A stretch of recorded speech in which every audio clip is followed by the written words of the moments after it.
जबरदस्त होना भी इंज चाहिए जेड़ा माशाल्लाह जी माशाल्लाह देख भी आ गई। बिस्मिल्लाहिर्रहमानिर्रहीम अस्सलाम वालेकुम वरहमतुल्लाहि वबरकातुहू। उम्मीद है तुम सारे ठीक ठाक हो। अल्लाह दा शुक्र है मैं भी ठीक ठाक हाँ। अल्लाह का नाम लैके अज की वीडियो करनी है शुरू। अच्छा जी दिन है अज जुमेरात का 14 मार्च 2024 तो बारिश अलहमदुलिल्लाह राती जेड़ा ना शामी जिस वेले असी इफ्तारी करके बाहर निकले मस्जिद तो वो दूसरी वीडियो तुम देखे ही होना वाहवा जेड़ा कणमण लग गई तो वाहवा जेड़ा ना फंडा इतनी ज़्यादा नहीं हुई बारिश पर अलहमदुलिल्लाह जेड़ा वो वाहवा जेड़ा फंडा लत्था तो हूँ मौसम बिल्कुल ड्राई हो गया समझो। घिरे घिरे आए बदली देख सकते हो घिरे घिरे बदली आए तो उंज जेड़ा मौसम क्लीयर है तो धुप्प जी चंगी कड़ाकेदार चढ़ी क्योंकि हूँ जी धुप्प है वो समझो बर्दाश्त नहीं होंदी भी इतनी जेड़ा ना दिहाड़ी सख्त धुप्प होंदी क्योंकि मौसम भी चेंज हो गया मार्च का महीना चल रहा तो हूँ दिन ब दिन गर्मी जी वो वधनी तो कणकां दे देखो माशाअल्लाह जेड़ा ना बारिश नाल जी कणियां हुई जेड़ा फंडा होया उन्हां नाल कैसी खूबसूरती कैसा हुसन आ गया। अच्छा जी अगे भी मैं जेड़ा ना कई वीडियो तुहानूं दिखाए ने जिस टाइम बारिश होंदी है ना तो बारिश तो बाद जेह्ड़े पहाड़ ने इत्थों कश्मीर वाले जेह्ड़े ना वो सानूं इत्थों बिल्कुल नज़दीक भी है ने ते साफ नज़र आते हैं जिस टाइम बारिश हो बारिश तो बाद जिसलै मौसम साफ हो अज भी देख सकते हो ए जेह्ड़ा ना ए थोड़ा जिहा बदल है इत्थों लाग्गे ए जेह्ड़ा ना ए सारे बहुत ही खूबसूरत जेह्ड़ा ना माउंटेन का इत्थों व्यू नज़र आता है। चिट्टे पहाड़ है उच्चे ने ते जेह्ड़े काले ने ना वो है थल्ले लहर है सारी बहुत ही खूबसूरत मंजर होना मैं जूम करना ते देख सकते हो यह दौलता नगर है मीरपुर दौलता नगर के अगे जेह्ड़ा कोटला ककराली कोटले तो बिल्कुल समझो नेड़े ने इस साइड ते भी है ने इधर नज़र पे आंदे ने काले पर ए जेह्ड़े ने ना बहुत ऊंचाई च ने जेह्ड़े पहाड़।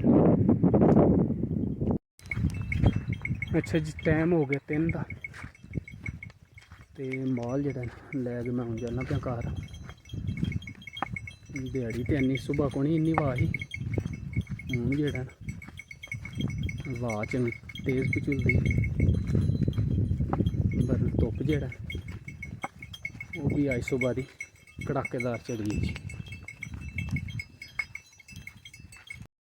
अच्छा जी टाइम हो गया 5:30 का तो मैं जा रहा हूँ मस्जिद आज तीसरा रोज़ा माशाल्लाह तीसरी इफ्तारी तो बयान जेह्ड़ा ना वो भी रिकॉर्ड करना दूसरे चैनल वास्ते इस वास्ते मैं तकरीबन अद्धा घंटा जेह्ड़ा ना पहले टुर जी क्योंकि फिर लेट हो जी इस वास्ते।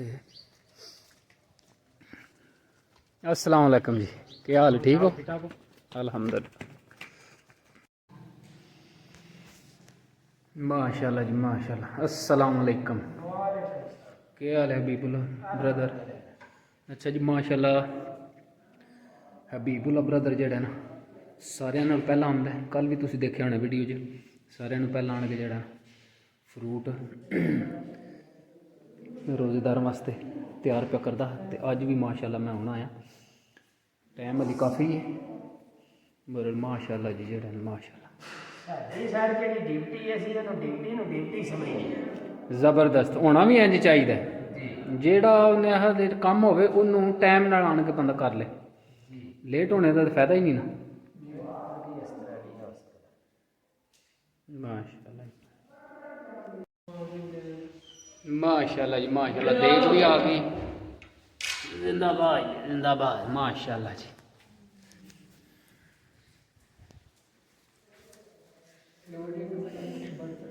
अच्छा जी अज तीसरा रोज़ा है माशाल्लाह तो दिन ब दिन जेह्ड़ा ना मस्जिद च रौनक जेह्ड़ा वो बधदी पई है। पहले दिन बंदे घट्ट है तो कल उस तो ज़्यादा तो अज इंशाल्लाह जेह्ड़ा ना और मज़ीद ज़्यादा बंदे जेह्ड़ा ना मस्जिद च होवन। अच्छा जी टाइम हो गया 5:45 का ਤੇ ਜਿਹੜਾ ਕਾਰੀਗਰੀ ਵਜ਼ੂ ਕਰਦੇ ਪਏ ਨੇ ਤੇ ਵਜ਼ੂ ਕਰਕੇ ਆਉਂਦੇ ਨੇ ਤੇ ਫਿਰ ਦੂਸਰੇ ਚੈਨਲ ਜੋ ਰਿਕਾਰਡ ਕਰਨੇ ਆ ਬਿਆਨ। दो ही बच्चे ले आए ने अभी मजीद जेड़ा ना कोनी देखे मस्जिद बिल्कुल खाली। अल्हम्दुलिल्लाह जी बयान जेड़ा ना कर लिया रिकॉर्ड ते हुण मिनट ते 2-3 रह गए इफ्तारी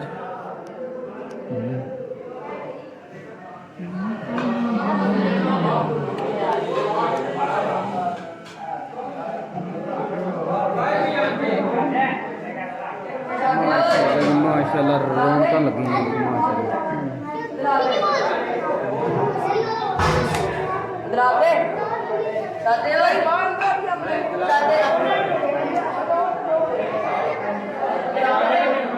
बच्चा पार्टी बाहर है जी माशाल्लाह।